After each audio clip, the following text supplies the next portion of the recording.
hora, fica tranquilo, né? E aí volta tudo ao normal, né? Eu saio de cena e fica aí os irmãos sendo abençoados por esses pastores queridos, né? Bom, mais uma vez agradeço a oportunidade de estar aqui com os irmãos de São Bernardo, do Campo, vindo para cá.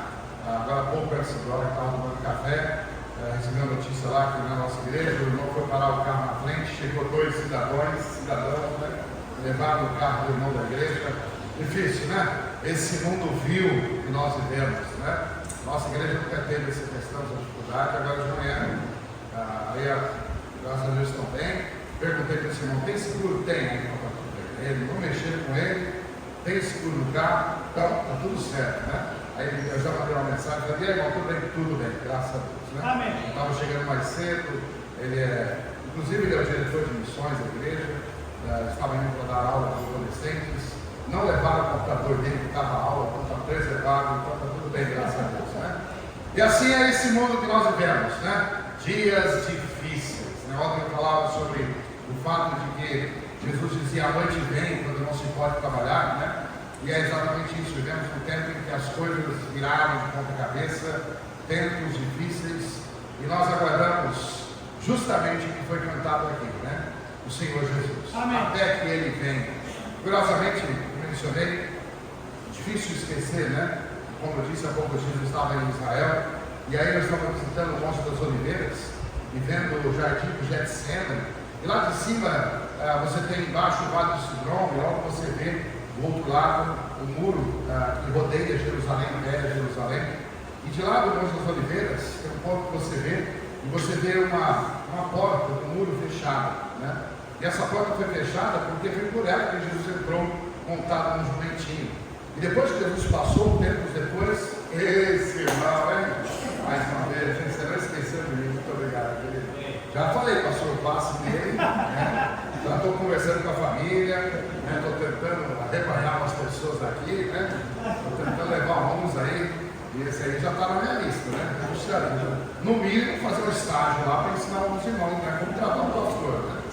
E aí quando o pastor for lá, leva ele, o pastor for levar o pastor, quem sabe ele gosta de lá, né? Brincadeira, obrigado, viu, irmão? E aí, voltando à história, só completando, e aí, aquele vale, aquela porta que foi fechada, deixa eu só tirar esse microfone aqui para evitar crianças, derrubem a criança aqui, né?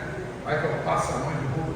E aí, essa porta foi fechada, depois Jesus passou por ela, e curiosamente, naquele vale, construíram um cemitério, porque eles acreditam, e aí os contrários a Jesus, porque Zacarias fala que Jesus vai pisar no Monte das Oliveiras, na sua revelação, depois do arrebatamento, claro, nossa revelação, ele pisa na Monte das Oliveiras, o monte se parte, e Jesus atravessa aquele vale e vai entrar por aquela porta, aquela que está lacrada. É curioso, né? E aí construíram um cemitério, porque sabem que os judeus não pisam nesses lugares, e a porta lacrada. Então, um cemitério e uma porta fechada. Tentam impedir assim que o Messias volte. Ao mesmo tempo, incrível, né? Ver que a palavra de Deus fala e como alguns contrários reagem. Mas nós sabemos que nem no cemitério, e aliás, eu conversando com outra pessoa, ela dizia, mas tem alguns que querem ser enterrados aqui, porque acreditam que quando Jesus vem, os mortos ressuscitarão, e eles querem entrar juntos com Jesus, ele aqui do outro lado, né? Aí eu pensando bem, já pensei assim, se der para botar mais uma covinha para mim aí, né? Obviamente eu espero que Jesus volte antes. Mas a expressão, essa música cantada, até que ele venha, nós cantamos no ano passado em nossa igreja, no nosso mês de missões, que também foi o tema do nosso mês, até que ele venha. E nós cantamos tantas vezes essa música na nossa igreja, né? E eu aprecio tanto, né? Amém. Tanto saber e lembrarmos que Jesus voltará. Amém. Como é bom sabermos que no meio de tantas dificuldades, de porta fechada, de cemitério no caminho, todas essas dificuldades, Jesus está voltando. Né? Até que ele vem. Muito bem, enquanto ele não vem, vocês estão aqui, eu não fui embora, vamos aprender a palavra do Senhor. Eu não sei como o pastor faz de manhã, aqui, ele disse que eu podia escolher se eu queria que fosse aula ou sermão. Bom, vocês é que vão me ajudar nisso. Se alguém quiser se manifestar durante a minha aula, pode levantar a mão e eu vou tentar fazer isso, tá bom? A sua participação será muito bem-vinda. Muito bem, agora primeiro o gole da água, né, especial, não posso prezar, né? Muito obrigado, irmão. É Augusto, né? Augusto, muito obrigado. 2 Coríntios capítulo 9, versículos 7 a 13. 2 Coríntios capítulo 9, versículos 7 a 13. Agora o pastor falou para mim que eu posso pregar 1 hora. Eu falei assim, eu até posso, eu não sei se eles aguentam, né? Mas é isso, né? Mas eu vou tentar acabar antes, né? 2 Coríntios capítulo 9, versículos 7 a 13. A palavra de Deus diz assim: cada um contribua segundo o propósito do seu coração, não com tristeza ou por necessidade, porque Deus ama ao que dá com alegria. E Deus é poderoso para fazer abundar em vós toda a graça, a fim de que, tendo sempre em tudo toda a suficiência, abundeis em toda boa obra. Conforme está escrito: espalhou, deu aos pobres, a sua justiça permanece para sempre. Ora, aquele que dá semente ao que semeia, também nos dê pão para comer, e multiplique a vossa sementeira, e aumente os frutos da vossa justiça, para que em tudo enriqueçais para toda beneficência, a qual faz que por nós se dê graças a Deus. Porque a administração desse serviço não só supre as necessidades dos santos, mas também é abundante em muitas graças que se dão a Deus, visto como na prova dessa administração glorificam a Deus pela submissão que confessais contra o Evangelho de Cristo, e pela liberalidade de vossos dons para com eles e para com todos. Vamos orar. Senhor, obrigado pela porção da tua palavra linda, que é, através do teu Santo Espírito, o autor da tua palavra, que ele venha falar aos nossos corações, que a tua palavra tenha espaço nos corações de todos aqui, muito meu, e que o Senhor vá à frente das palavras humanas e traga respostas, traga desafio, exortação, traga direção sobre nossas vidas, e saímos daqui, ó Deus, dirigidos pelo Senhor sobre a nossa conduta nessa área. Eu te peço e te agradeço em nome de Jesus. Amém. Obviamente quero agradecer a igreja, né? Obrigado pela hospitalidade e carinho dos irmãos, todo mundo aí cumprimentando a gente, eu e minha esposa, com tanto carinho. Eu quero aqui expressar a minha gratidão a todos os irmãos pelo carinho. Bom, nessa manhã, o título da minha aula / mensagem, né, depende como vai ser, chama-se A Graça de Dar. A Graça de Dar. Os dois capítulos aqui que nós temos diante de nós, os capítulos 8 e 9 de 2 Coríntios, o apóstolo Paulo estava ensinando a igreja de Corinto, sobre esse assunto tão importante. Embora aquela igreja também, em Corinto, fosse uma igreja com poucos recursos, ela também se dispunha, ou era desafiada pelo apóstolo Paulo, para que pudessem participar de um socorro aos irmãos que estavam em dificuldade em Jerusalém. Ou seja, naqueles dias, as questões sociais também não eram fáceis. A gente olha às vezes para o passado, lá nos dias de Cristo, e pensa que todo mundo trabalhando, sobrando dinheiro, mas passavam muitas dificuldades. O Império Romano basicamente arrancava das pessoas, através dos impostos, muitos recursos, até de forma injusta. Parece um paizinho aí que a gente conhece, né? Arrancando tudo. E aquelas pessoas passavam grandes dificuldades. E aí, naquele contexto, ainda com grandes dificuldades, seca, circunstâncias difíceis, o povo de Jerusalém passava necessidade. Então, Paulo desafiava as igrejas de Corinto, o povo também da Macedônia, para que levantassem uma oferta, uma ajuda generosa, para que os pobres irmãos que estavam naquela região de Jerusalém fossem ajudados. No capítulo 8, Paulo então utiliza a igreja da Macedônia como exemplo. As igrejas da Macedônia, essas igrejas eram das regiões mais simples e mais pobres que haviam naquele contexto. E eu quero aqui mencionar também, ler contigo, no capítulo 8, vamos ver mais um pouquinho, no capítulo 8 de 2 Coríntios, os versículos de 1 a 9. Eu vou mencionar várias referências e vários versículos desses dois contextos. 2 Coríntios 8, 1 a 9. Diz assim: também, irmãos, nos fazemos conhecer aqui, Paulo falando sobre a forma generosa que a igreja Macedônia tinha reagido. Também, irmãos, nos fazemos conhecer a graça de Deus dada às igrejas da Macedônia. Como em muita prova de tribulação houve abundância do seu gozo, e como a sua profunda pobreza abundou em riquezas da sua generosidade. Porque segundo o seu poder, que eu mesmo testifico, ou seja, Paulo sabia muito bem, e acima do seu poder, acima das suas posses, deram voluntariamente, pedindo-nos com muitos rogos, que aceitássemos a graça e a comunicação desse serviço que se fazia para com os santos. E não somente fizeram como nós esperávamos, mas a si mesmos se deram, primeiramente ao Senhor e depois a nós, pela vontade de Deus. De maneira que exortamos a Tito que, assim como antes tinha começado, assim também acabasse essa graça entre vós. Portanto, verso 7, assim como em tudo abundais em fé, e em palavra, e em conhecimento, e em toda diligência, e em vosso amor para convosco, assim também abundeis nesta graça. Eu quero aqui enfatizar as muitas vezes em que a palavra graça é utilizada. Não digo isso como quem manda, mas para provar pela diligência dos outros a sinceridade do vosso amor. E finalmente o verso 9, porque já sabeis a graça de nosso Senhor Jesus Cristo, que sendo rico, por amor de vós, se fez pobre, para que pela sua pobreza enriquecesseis. Nesses dois contextos que nós vemos, né? Calma, eu não vou ler o livro do 2 Coríntios inteiro hoje, né? Você pode fazer em casa, mas só da gente começar a ler, parece que a gente quer continuar lendo e lendo, né? Tem hora que eu vou preparar um sermão, eu começo com um versículo de um contexto, eu não, peraí, deixa eu ler o livro inteiro, eu estudei uma vez, leio duas, aí eu tenho que parar, né? Porque pera, meu foco aqui é preparar um sermão, senão dá vontade de continuar lendo, que a palavra de Deus é assim, né? Ela alimenta. É como aqueles pudim de leite condensado. Alguém faz pudim de leite condensado? Alguém com o pastor Alexandre? O pastor Alexandre eu já vi que ele é um formigão, né, pastor? Eu também gosto, né? Que delícia. Começa com um pedacinho, você quer um pouco, mais um pouco. E a palavra de Deus é assim.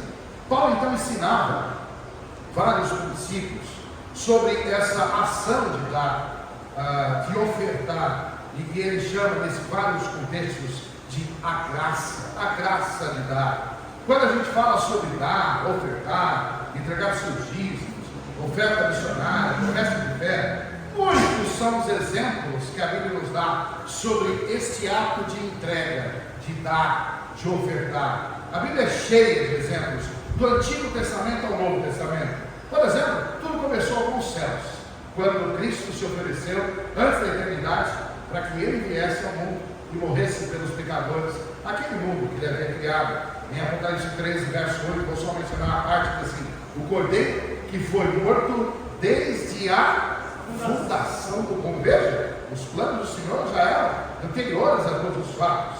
E aí eu vou mencionar uma lista de coisas que a gente percebe e lembra como foram momentos em que os céus e os seres humanos que compreenderam Deus foram generosos em dar.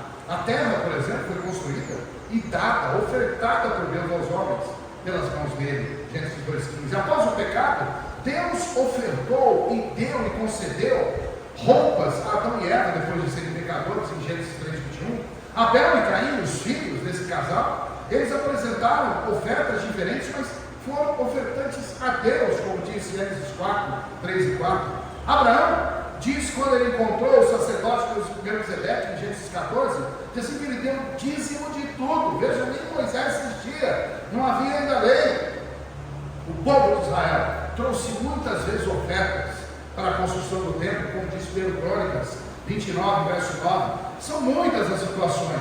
Os pais de Sansão, curiosamente, lá em Juízes capítulo 13, diz o texto que eles ofereceram sacrifício ao Senhor quando o seu filho nasceu. Puxa, isso é novo, né? A gente às vezes fica tão feliz quando nasce uma criança, né? E os pais aqui ficaram tão felizes que resolveram fazer sacrifícios de oferta ao Senhor. O profeta Malaquias exortava o povo para que seus dízimos e ofertas fossem levados ao templo, em Malaquias 3,10. E aí já no Novo Testamento, que belo exemplo, quando aquele menino, né, chegou e entregou 5 pães e 2 peixinhos e os entregou na mão do Senhor Jesus para que uma multidão fosse alimentada. Eu visitei o lugar onde simbolicamente onde é caracterizado o lugar onde Jesus fez esse milagre.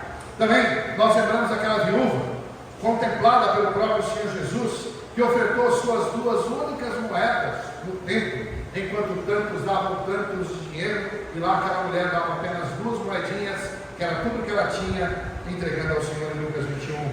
Ou então, aquela mulher em Lucas 7, que enquanto Jesus jantava, ela chegou aos pés do Senhor Jesus e derramou um vaso de perfume caríssimo, como oferta ao Senhor. O povo de Coríntios, aqui, da cidade de Corinto, era instruído por Paulo a levar suas ofertas ao cada domingo, no primeiro dia da semana, em 1 Coríntios 16, versos 1 e 2. E o dia lá no céu, você acha que vai parar? Não. É lá nos céus, diz Apocalipse capítulo 4, verso 10, que os anciãos depositarão as suas coroas, os seus galardões, aos pés do Senhor Jesus. Puxa, só assim, né, uma pequena viagem rápida na Bíblia, que a gente vai ver como isso ficou muito claro, de que não há como falar da nossa relação com Deus, sem que a gente possa mencionar e deixar claro o ato de ofertar, o ato de entregar. O próprio Deus, portanto, é o nosso grande exemplo. O maior de todos os exemplos, é claro, está no quadro da salvação do Senhor Jesus. Eu mencionei ontem Romanos 5:8, mas Deus prova o seu amor para conosco, em que Cristo morreu por nós, sendo nós ainda pecadores. Nós vemos esse texto, o fato de que Cristo se deu, se entregou por nós, mesmo nós não merecemos. E aí, quando nós aceitamos a Cristo como Salvador, o que a gente faz? A gente se entrega para Ele, não é isso? Veja como uma questão cruzada. Ele se entregou por nós, e nós, quando respondemos e queremos, sim Senhor, eu quero para o meu Senhor, nós nos entregamos. Veja como a questão de entrega e oferta está intimamente ligada a tudo que se relaciona ao céu. Curiosamente, tem muita gente que se entrega, que aceita o Senhor Jesus, né? Foram salvos, como mencionei ontem, mas, Senhor, deixa o bolso de fora, né? Não fala de dinheiro, né? E alguns tentam justificar o fato de que para os nossos dias não precisa entregar mais nada, né? Principalmente dinheiro, né? E aí utilizam alguns versículos mal registrados, mal elaborados, tentando fazer fora do contexto para explicar isso. Ora, todos os nossos exemplos, todos os exemplos bíblicos, são claramente expostos, didáticos e instrutivos quanto à importância de desenvolvermos essa graça, a graça de dar. E quando nós falamos sobre isso, afinal de contas, como entendemos o que é a graça de dar e por que nós devemos ofertar, por que nós devemos entregar, e eu quero mencionar nessa manhã 3 razões que deveriam nos fazer pensar todas as vezes que entregamos ao Senhor nossas vidas, nossos dízimos, nossas ofertas, as nossas ofertas para missões, o nosso programa de fé, todas as vezes que entregamos e colocamos as nossas vidas aqui à disposição do Senhor, toda essa entrega, ela envolve 3 atos diferentes, 3 motivos diferentes. O primeiro deles, em 2 Coríntios, capítulo 9, a primeira parte do versículo 13, diz assim: visto como na prova dessa administração glorificam a Deus pela submissão. Eu paro aqui. Primeira razão que nós ofertamos, primeira razão para sermos generosos e nos envolvermos e sermos desafiados à graça de dar, é porque é um ato de adoração. Amém. Quando nós entregamos, nós estamos adorando o Senhor. Paulo exortava aquela igreja de Corinto sobre a razão maior, o aspecto mais importante para a sua oferta. Toda oferta, dízimo, oferta, promessa de fé, a construção, tudo que nós entregamos significa um ato de adoração. E o texto diz: glorificam a Deus. Amém. Essa é a razão. Glorificarmos ao Senhor deve ser primeiramente para Deus, para glorificar a Deus. Provérbios 3:9 começa dizendo assim: honra ao Senhor com os teus bens. Assim? Honra ao Senhor com os teus bens. Nós não devemos entregar nossos dízimos, oferta para missões, pensando que estamos dando para a igreja. Não, vou lá entregar para a igreja. Vou lá porque o pastor Alexandre é chato, fica pegando nosso pé, se a gente não entregar, né, fica chato, né, pastor? A gente pensa assim, né? Não pense em você, às vezes na minha igreja eu não penso assim, a gente fala assim, vai ver o pastor Antônio falar de oferta, de dízimo, né? Tem muita gente que vai lá e entrega assim, né? Vou fazer porque senão todo mundo está vendo, como se fosse essa a razão. Alguns fazem isso até para missões, estão entregando, vou entregar para missões, ou vou entregar para a construção. Tudo bem que seja essa a destinação, mas não, irmãos. Primeiramente nós estamos adorando a Deus, amém? A nossa entrega é porque queremos adorar a Deus. Não adianta, eu já vi alguém falar assim: eu não vou entregar, sabe por quê? Porque eu fico meio duvidando assim, se realmente tudo vai para missões. Se eles vão fazer exatamente o que eu quero, se vai colocar o azulejo assim, em forma losango, ou vai colocar ele retangular. Não, eu fico pensando, não vou dar enquanto eu não tiver certeza. Fica assim, fica, né, querendo cobrar os resultados e a forma para que seja do seu jeito. Nós sabemos que uma igreja como essa, né, como é a minha, as nossas igrejas são o governo democrático congregacional, né? As igrejas se reúnem, tomam decisões, existe uma liderança constituída e as decisões são tomadas para o bem da igreja. Amém. A gente vê falar tantas fraudes por aí em muitas igrejas, né? Mas o que a gente sempre ouve, até de pessoas descrentes, até eles dizendo, as igrejas tradicionais elas são mais sérias, não é assim? Você pode ouvir por aí, pessoas não sabem, não vão dizer isso. As igrejas tradicionais, aí eles incluem a nossa, a Batista e outras mais tradicionais. Não, essas igrejas são sérias. Por quê? Porque a administração disso é algo responsável por aqueles que estão envolvidos. O ato de ofertar é um ato de adoração, de glorificação, é a nossa gratidão, é a nossa ação de graças. Quem se recusa, portanto, a entregar seus dízimos, suas ofertas, a investir em missões, eu tenho só uma palavra: ingratidão.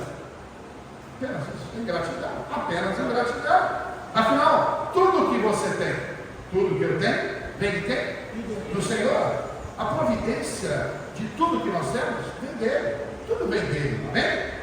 O versículo 10, que nós lemos aí no contexto, de 2 Coríntios 9, fala que é ele quem nos dá a semente, o pão, e multiplica a nossa sementeira, os nossos frutos. Diz aí o verso 10, ora, aquele que é falando sobre Deus, dá semente ao que semeia, também vos dê pão para comer, e multiplique a vossa sementeira, e aumente os frutos da vossa justiça. Observe bem que o texto está dizendo, que não pense em você, que o seu trabalho, a empresa que você trabalha, as circunstâncias que você tem para trazer o pão de cada dia, que tudo depende de você. Quão tolo somos nós, quando achamos que, quando nós saímos pela manhã, ou alguns, né, os horários diferentes, saímos e falamos assim, tudo depende de mim, tudo depende da minha empresa, a minha empresa é sólida. Estava conversando com o irmão Michel, a gente estava falando, quantas empresas já viraram de ponta cabeça? Quantas empresas já quebraram? Grandes empresas. Aliás, se você olhar no panorama mundial, você vai encontrar poucas empresas no mundo que têm mais de 100 anos. Olha, nós temos 6.000 anos de existência desse planeta. São poucas as empresas que chegam e ultrapassam 100 anos de existência. A maioria, diz aí uma expectativa no Brasil, que as empresas fecham em menos de 7 anos. A maioria fecha em menos de 7 anos. Alguém que teve empresa que teve que fechar? Não? Puxa, eu já tive empresa que fechei. Graças a Deus nós temos uma aberta por enquanto. E já passou de 7 anos. Ufa, né? Mas Deus é a bênção. O fato é que nós não podemos confiar nos governos. Dá para confiar no governo? Dá para esperar nos empregos públicos? Dá para esperar e confiar numa empresa, no trabalho de cada dia? Todo mundo que tem a sua luta em cada dia sabe que dependemos daquele que dá o pão a cada dia, né? Todo dia. O foco de toda oferta, de quando nós entregamos, e é o que eu quero falar, oferta, aqui de uma forma genérica, incluindo dízimos, ofertas, missões, todo ato de entrega, tudo que nós entregamos, ofertamos ao Senhor, é por aquilo que já recebemos. É por aquilo que Deus já nos deu. Amém. Ou seja, quando nós entregamos aquilo que nós vamos entregar, se oferta, dízimos, missões, tudo se refere quando nós olhamos para trás e olhamos aquele dia, do mês que se passa, por aquilo que nós já recebemos, por aquilo que Deus já fez. Amém? Por aquilo que Deus já fez. Mesmo que nós nem saibamos se teremos ou não, ou se receberemos alguma coisa no futuro. Afinal de contas, quando nós entregamos ao Senhor, não é uma barganha, não é uma troca. Eu não posso entregar ao Senhor e dizer assim, está aqui, Senhor, mas mês que vem, o Senhor sabe, hein? Mês que vem está chegando, né? E tem muita gente que quer fazer essa troca. Mas na verdade é um ato de adoração, de gratidão por aquilo que já recebemos do Senhor. Amém?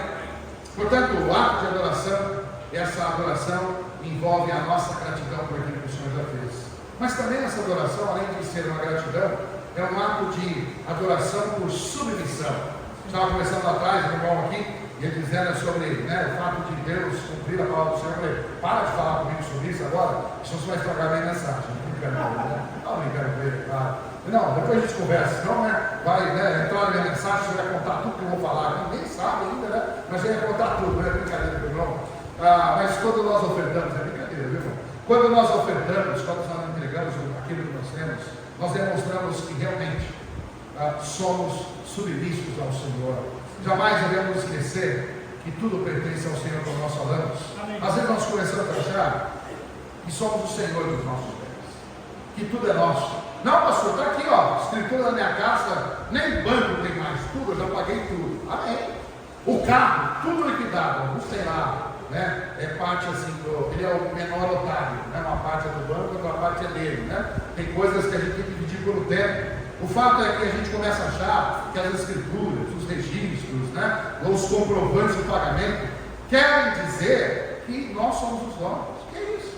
Que visão deturpada. O fato é que Salmo 24:1 diz bem claro: do Senhor é a terra e a sua plenitude, o mundo e aqueles que nele habitam.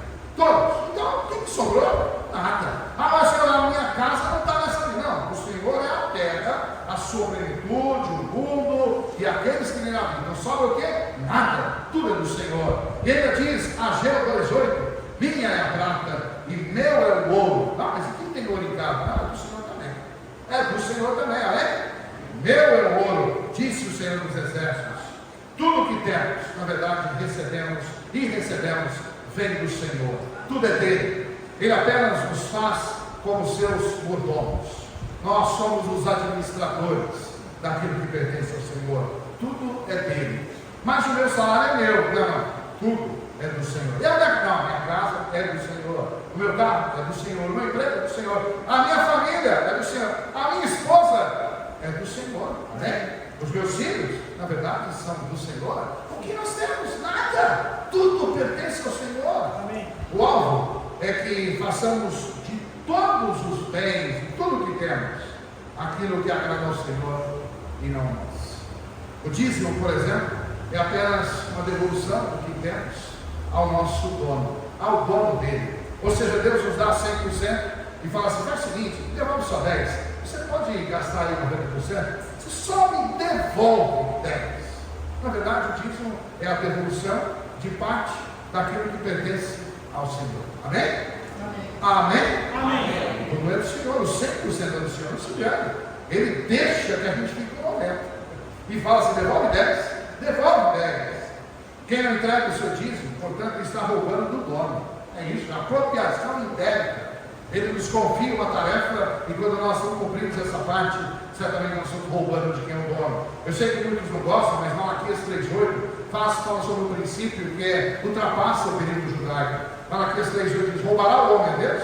Todavia não vos roubais. E dizeis: e quem te roubamos? Ele diz: nos dízimos e nas ofertas. Tem gente que está roubando de Deus, achando que precisa ficar com o 100%. Quem compreende esse princípio de que tudo pertence ao Senhor, corretamente fará o que deve ser feito. Em geral, nós vemos, quando olhamos para a Bíblia e vemos esses fatos, daqueles que entregaram, ofertaram, deram, muitos desses momentos foram precedidos por pessoas se ajoelhando e ali se prostrando em atitude própria de adoração. Sim. Eu aprendi quando eu era criança, já lá pelos meus 14 anos, já trabalhava, e eu aprendi que então eu tinha que entregar meus dízimos pouco antes, né? Ainda quando lá pelos 10 anos, eu ajudava meu avô lá em Batatais, né, aqui perto, e aí meu avô era sapateiro, e ele tinha uma sapataria, e eu ia para a escola de manhã, e voltava à tarde, ia para a sapataria, e eu ajudava ele engraxando sapatos. Por um bom tempo, eu lá engraxei sapato, eu não tocava samba cubano, mas eu sabia fazer umas musiquinhas lá, né? E eu aprendi a engraxar. Tudo era no final do dia, uma região assim, cheia de gente que trabalhava na roça, e chegava aquelas botinas, cheias de tudo aquilo. Sabe aquele negócio que tem muitas vezes na roça, né? Que aqueles animais chamados deixam no chão e as botas pisam e traçam. Aí o pessoal chegava e dava aquela botona lá assim, né? Metade da bota era aquele negócio, né? E eu tinha que falar, tampava o nariz e mandava brasa, né? Aquelas botas tinham saído dali brilhando. Mas aí eu ganhava algumas moedas e eu sabia que parte daquilo eu tinha a obrigação de entregar ao Senhor. E aí eu aprendi com os meus pais, e todas as vezes que eu entregasse o meu dízimo, antes eu diria: obrigado, Senhor. Obrigado, Senhor. E até hoje, mesmo por ser transferência eletrônica, mesmo sendo TED, Pix, ou seja como for, eu me acostumei por bem no meu coração a sempre dizer: obrigado, Senhor. Amém. Obrigado, Senhor. Nem sempre dá para ajoelhar no banco, às vezes não dá, né? Na hora que faz o cheque, não dá, às vezes, né? Mas no meu coração é o momento de dizer: obrigado, Senhor. Essa é a atitude que o Senhor espera quando nós entregamos ao Senhor. De forma simples, isso significa que o nosso coração deve ser claro: Eu sou o pequeno que recebe diante do grande Deus que tem me dado. A oferta demonstra que nos submetemos à autoridade do Senhor. Amém. Portanto, quem não faz, portanto, é submisso, desobediente, negligente. Desculpa, pastor, dizer isso, mas é o que eu prego. Quando nós não entendemos isso, nós vamos achar que está tudo bem. Não, não está tudo bem.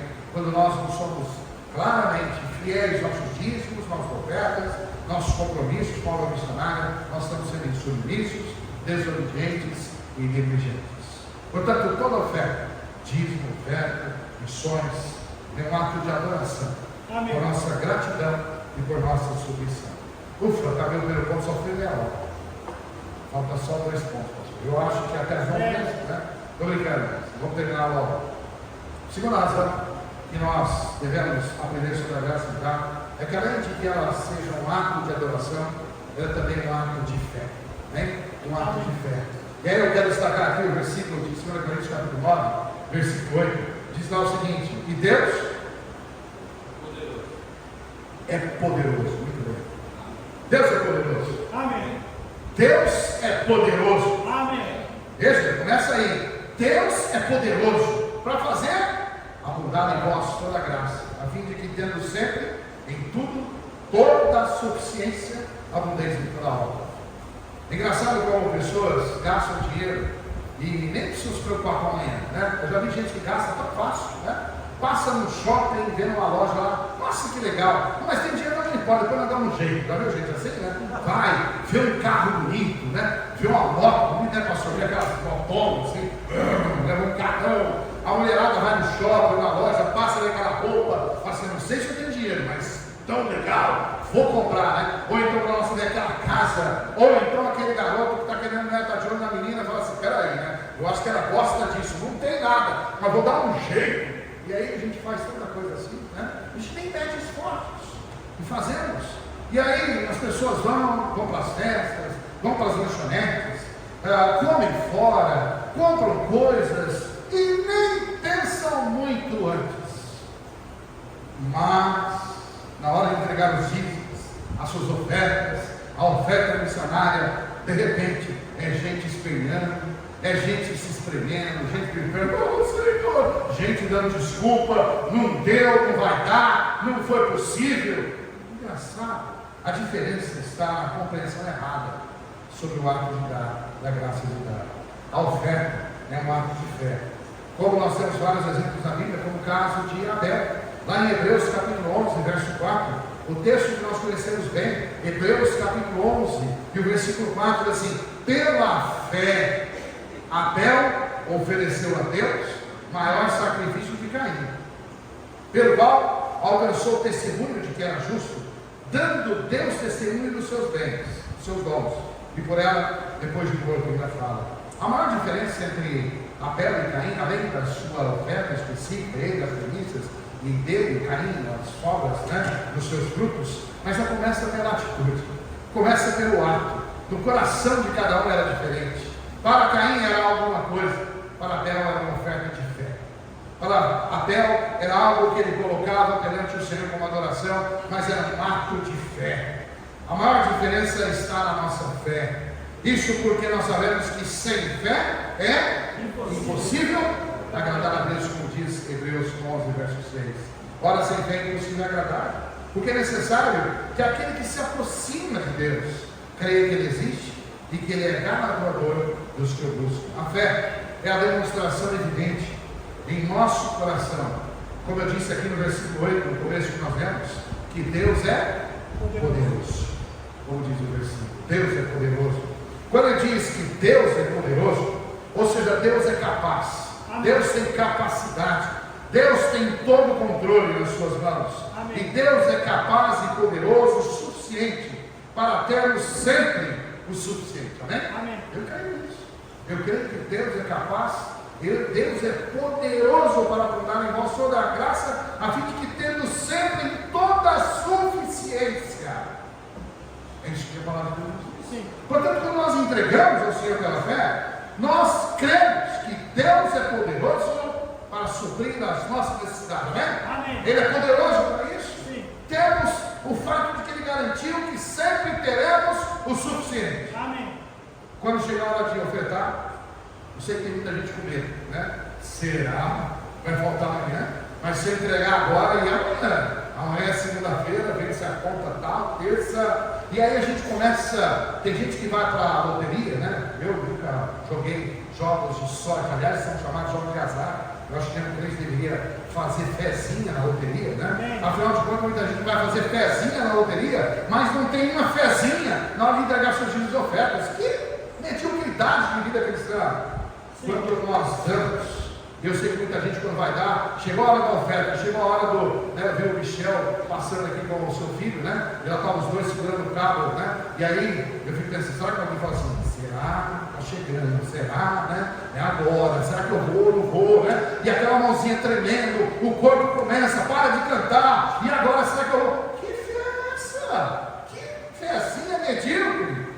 Na verdade, isso prova muitas vezes quando nós resistimos ao ato de entrega.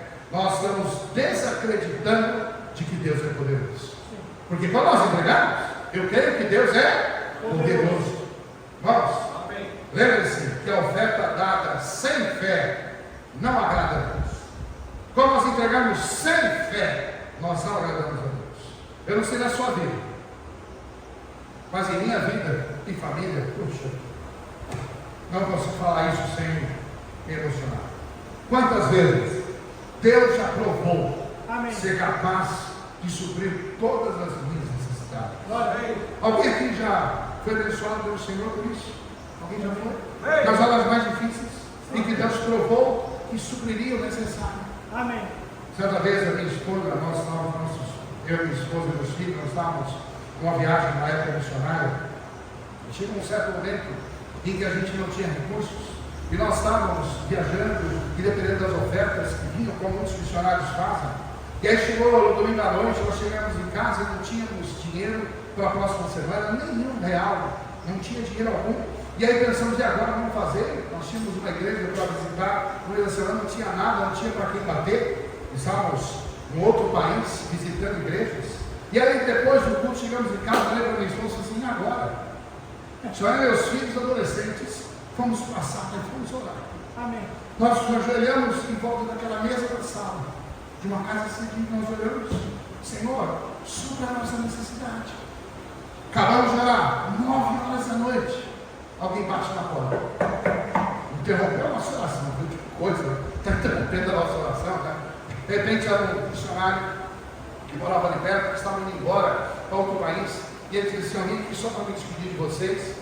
E ele disse assim, agradeço por conhecer vocês, e muito obrigado, ele estendeu a mão, e aí quando ele estendeu a mão, eu senti que tinha alguma coisa entre nós. Tinha alguma coisa entre nós, entre a mão dele e a minha. Era uma oferta. Ele era um missionário. E ele estendeu a mão e me deu uma nota, era nos Estados Unidos, era em dólares.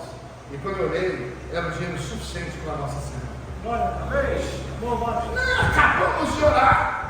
E Deus já estava trazendo o servo dele, um outro missionário, para suprir as nossas necessidades.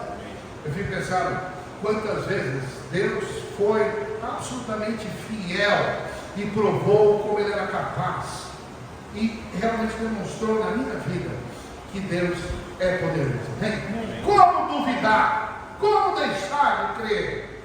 Muitas vezes nós, como eu disse, para gastar, gastamos sem fé mesmo, né? Para comprar, para gastar, para comer, nós fazemos isso sem fé. Não precisamos nem pedirmos a Deus, nem pedimos autorização do céu, nem perguntamos, apenas fazemos. Mas quando a gente vai entregar para o Senhor dízimos, ofertas, missões, quase que a gente exige, Senhor, eu vou fazer, mas é o seguinte, manda um anjo aqui, para ele ser testemunha, acho que eu estou entregando, e o Senhor é testemunha de todo aquele povo lá, o Senhor saber que eu estou fazendo mesmo. Manda, aqui está aqui, Senhor, estou dando meus 10 reais.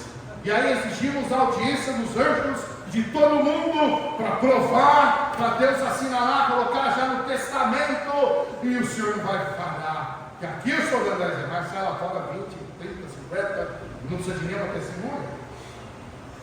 Quantas vezes nós exigimos que Deus prove o que nós não fazemos durante toda a nossa entrega de vida? Engraçado, a fé, no ato de ofertar, nos faz olhar acima das circunstâncias, amém? Acima das circunstâncias. acima das dificuldades. Ser fiel, nós provamos isso, principalmente nas horas difíceis. Você já teve que chegou a hora de entregar seus dízimos e ofertas, e você olhou para aquele dinheiro, no primeiro momento pensou assim, realmente vai fazer falta. E a sua matemática estava certa. Nas suas contas, realmente era isso. Matematicamente falando, ia fazer falta. Quantas vezes você já foi envolvido nisso? Puxa, quantas vezes? Na hora que você faz as contas, no olhar frio, matemático, vai fazer falta. Mas você olha para os céus e fala assim, não vai, porque eu creio no Deus que é poderoso. E Ele tem sido fiel. Ele tem sido fiel na sua vida. Amém. Ele tem sido fiel para você. Poxa, como Deus é fiel. Amém. Começa a chorar, mas então tem que tomar água, né? Eu vou pedir mais um real, mas calma, está tudo bem, né? Se eu beber demais, dá uma mãozinha aí, né? Depois eu tenho que ser generoso com ele, pastor. Deus não é somente poderoso, mas o nosso ato de fé envolve o fato de que nós sabemos que Deus conhece todas as nossas necessidades, amém? Sim. Não apenas poderoso, eu entrego pela fé, é um ato de fé, porque eu creio que não apenas Ele é poderoso, mas Ele conhece tudo aquilo que precisamos. E Jesus disse isso, Mateus 6, 31 a 32, diz assim, não andeis, pois, inquietos, dizendo, quem comeremos? Ou que beberemos? Ou com que nos vestiremos? E aí o verso 32, alguém pode ler para mim, por favor? Mateus 6, 32, leia em voz alta, por favor. Todas estas coisas os gentios procuram, de certo nosso Pai Celestial bem sabe que necessitais de todas estas coisas. Obrigado, Samuel. Veja, de certo o vosso Pai Celestial, o que é? Bem sabe que necessitais de todas as coisas. Sabe que Deus, nesse momento, Ele sabe tudo que você precisa. Amém? Ele conhece a sua vida. Talvez você não disse isso para ninguém. Talvez você não falou para ninguém, nem para a sua família. Talvez o marido não falou para a esposa das circunstâncias difíceis. Talvez você não tenha aberto o seu coração sobre as suas finanças com ninguém. E ninguém sabe. Mas Deus sabe, né? Deus sabe as nossas lutas. Deus conhece as nossas necessidades. Deus sabe tudo aquilo que precisamos. E sabe, e é poderoso. Não só sabe, mas é poderoso para suprir cada uma delas na hora certa. Não na sua hora, na hora dele. Amém. Na hora dele, ele sabe suprir ela. Toda oferta, portanto, é um ato de fé de que Deus é poderoso e conhecedor de todas as nossas necessidades. Último ponto, em 15 minutos. Primeiro, quando nós aprendemos sobre a graça de dar, nós entendemos que é um ato de adoração. Segundo, nós aprendemos que é um ato de fé. E terceiro, um ato de amor. Amém. A nossa graça de dar também é um ato de amor. 2 Coríntios 9, 7. Eu, lá nos tempos idos, né, no início do meu ministério, 30 e poucos anos atrás, a gente, na igreja que eu fui pastorear primeiro, lá em Pernambuco, a gente, na hora de recolher as ofertas, 2 Coríntios 9, 7, a gente cantava a musiquinha desse versículo. Alguém conhece a musiquinha? Não. Cada um contribua, segundo o propósito do seu coração, não por tristeza ou por necessidade, porque Deus é o que dá para ninguém. A gente cantava essa musiquinha na hora da coleta, né? E os tempos passam, né? Ninguém, não vejo se alguém canta mais, mas esse versículo é tão conhecido que está cantando.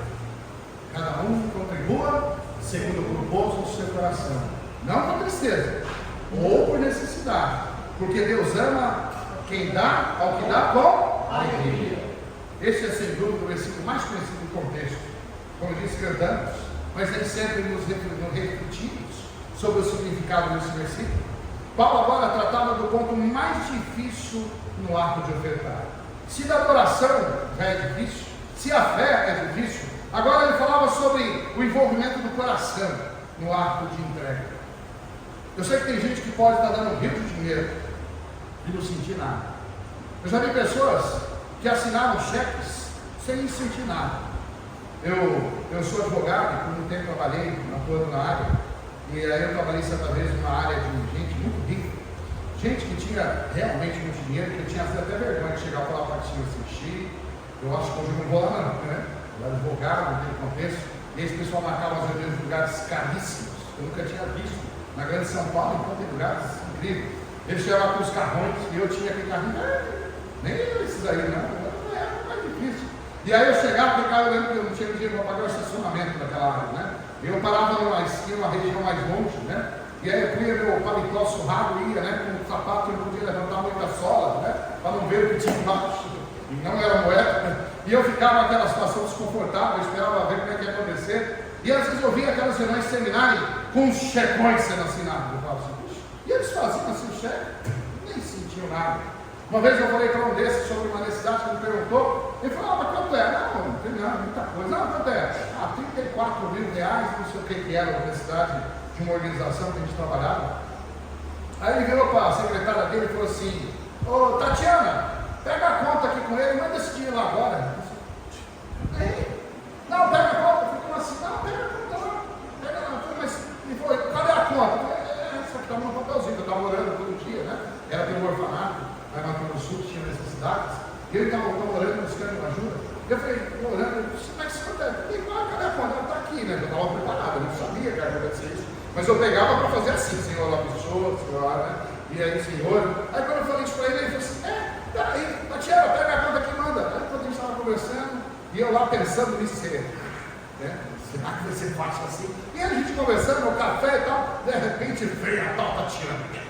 Saltou, tá aqui, doutor, né? Veio com o comprovante.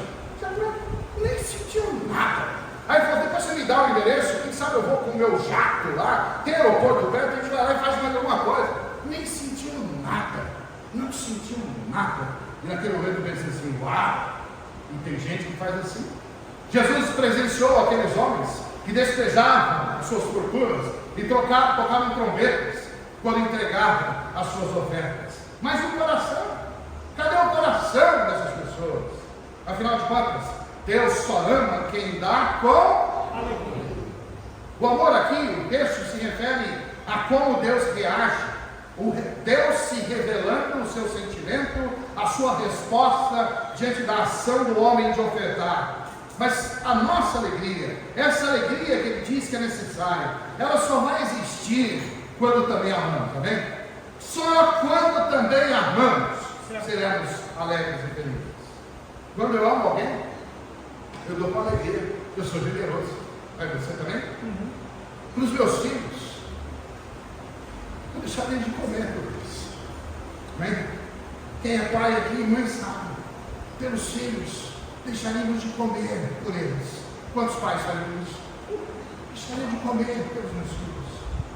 Faria ainda com alegria, como muitos pais e mães em dificuldades fazem. Deixam de comer para que seus filhos tenham de comer. Para os meus netos, então, pera, eu tomar. Eu sou coruja demais, meus netos. Puxa, já contei. Pela minha esposa, não sinto muito, sabe por quê? Porque ela controla o cartão, ela controla a conta. É mais fácil. Né? Ela perguntou, ela pensa fazer isso. Né? Ela é sempre tão mais não fechada do que eu, né? E ela sempre fala, para Deus você é uma manteiga derretida. Para Deus e para a obra de Deus você está tudo. Ela fala isso.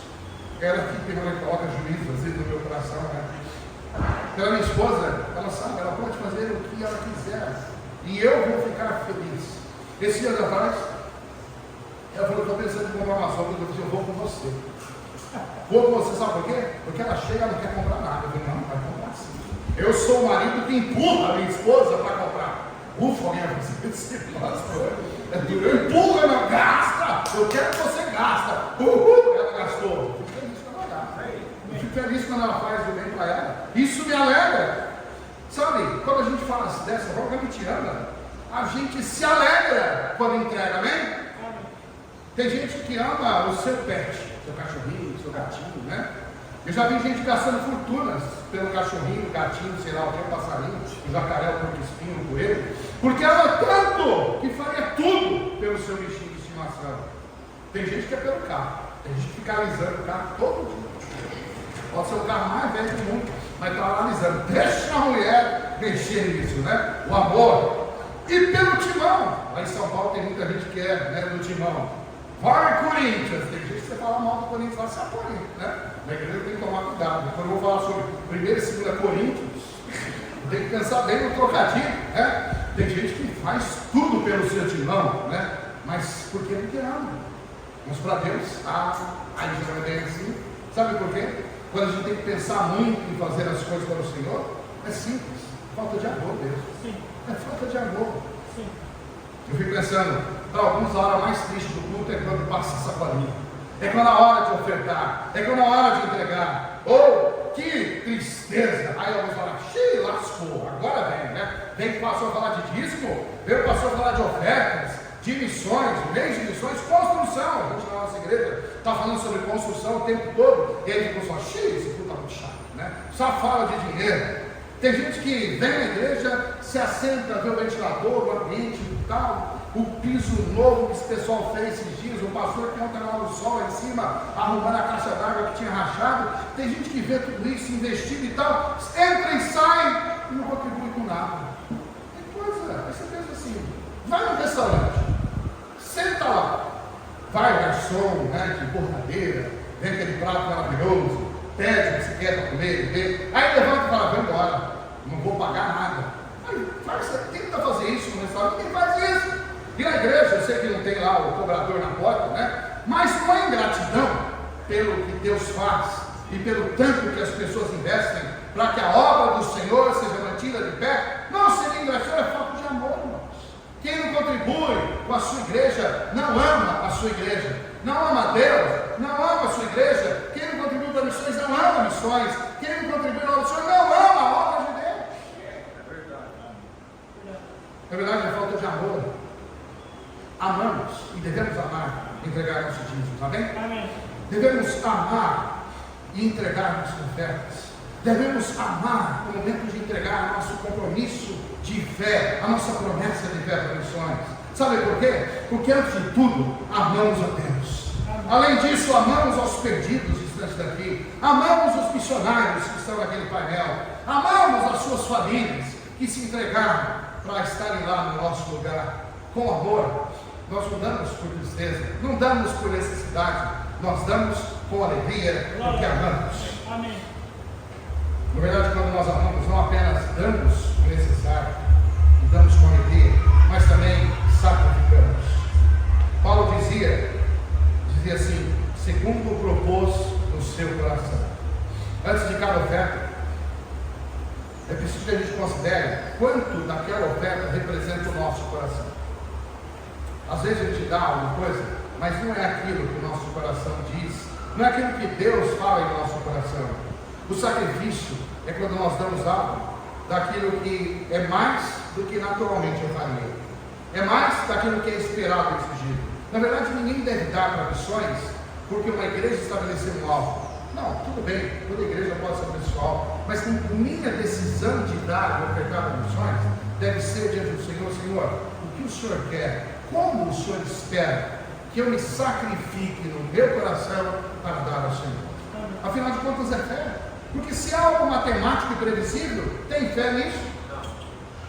1.000, sobra 100, sobrou 50, eu vou dar 50. Que fé tem isso? Tem fé nisso? Não tem fé nenhuma. E que sacrifício é esse? Se eu já sei. O versículo 13 termina aqui, pela liberalidade ou generosidade de vossos dons para comer.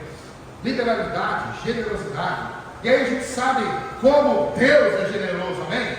Como Cristo sacrificou por nós. Amém. Como aquele menino que saiu de casa certamente, e a mamãe dele falou assim, está aqui meu filho, os seus 5 pães e os 2 peixinhos. Coma, se tiver algum amiguinho lá, não queria com eles, mas está aqui, pode ir lá ouvir Jesus. E ele saiu de casa sem saber que ele teria que sacrificar o próprio lanche para entregar para o Senhor Jesus. Ele deu simplesmente uma parte? Não, ele deu tudo o que ele tinha. A mulher que se colocou aos pés do Senhor Jesus e tinha aquele frasco de alabastro que valia uma fortuna, ela não derramou um pouquinho, ela não derramou uma metade, mas ela derramou tudo o que havia. Aquela mulher que entregou as moedas, as 2 moedas, aquelas 2 moedas eram tudo o que ela tinha. Tem gente que nem planeja se entregar ao Senhor, tu menos na hora da oferta, dízimos, ou na oferta missionária. Tem gente que na hora das ofertas ou de missões, coloca a mão na carteira ou no Pix e pensa assim, tudo que for menos do que uma onça é 50 reais, né? Tudo que for menos do que isso, já dizem alguns que dinheiro de igreja é sempre assim, moeda de 1, de 2, de 5, 50 é raro, né? Sim, e estou dizendo até igrejas grandes, não estou dizendo igrejas que têm dificuldade, mas gente que dá uma onça, que tira uma onça nervosa do bolso, né? E coloca no gasofilaço ou na urna, é raro, né? Meus netos se alegraram que recentemente eu comprei uma onça para eles. Não, calma, não é de verdade, não.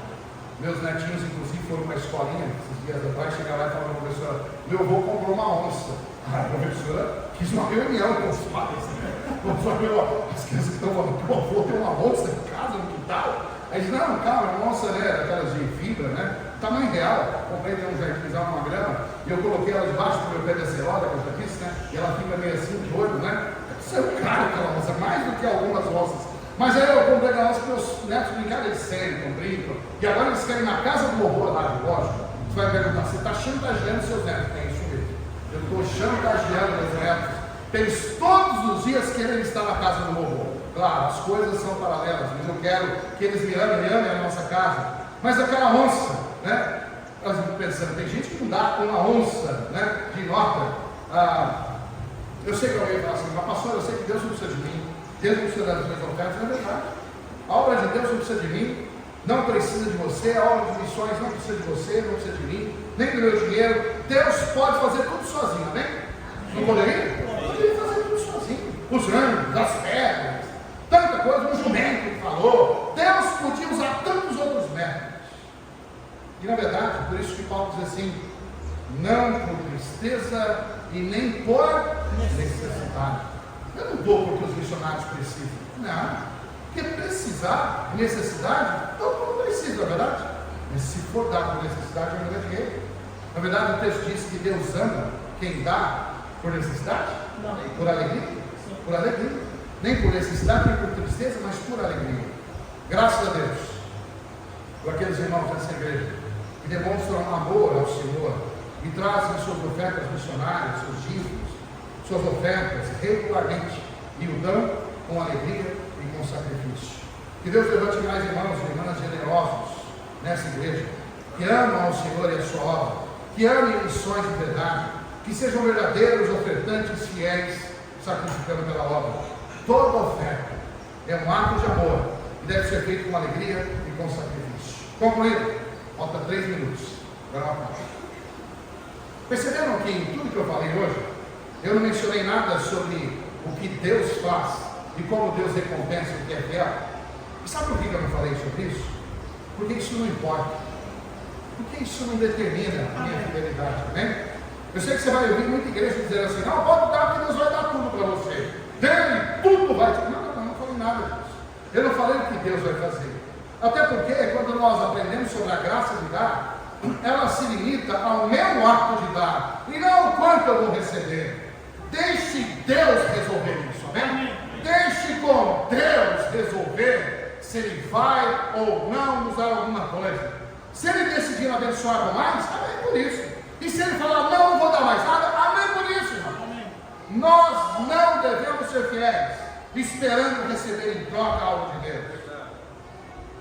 É preciso que nós lembremos que Deus sempre vai cuidar de nós. Deus sabe, Deus conhece. Portanto, é importante lembrar que a graça de dar envolve um ato de adoração, de gratidão e submissão, um ato de fé, porque Deus é poderoso e conhecedor, e um ato de amor, por alegria e com sacrifício. Hoje, nessa manhã, nesse dia, é dia de desenvolvermos e decidirmos sobre a graça de dar. Senhor nosso Deus, obrigado pela tua palavra. Que ela, e somente ela, possa desafiar os nossos corações.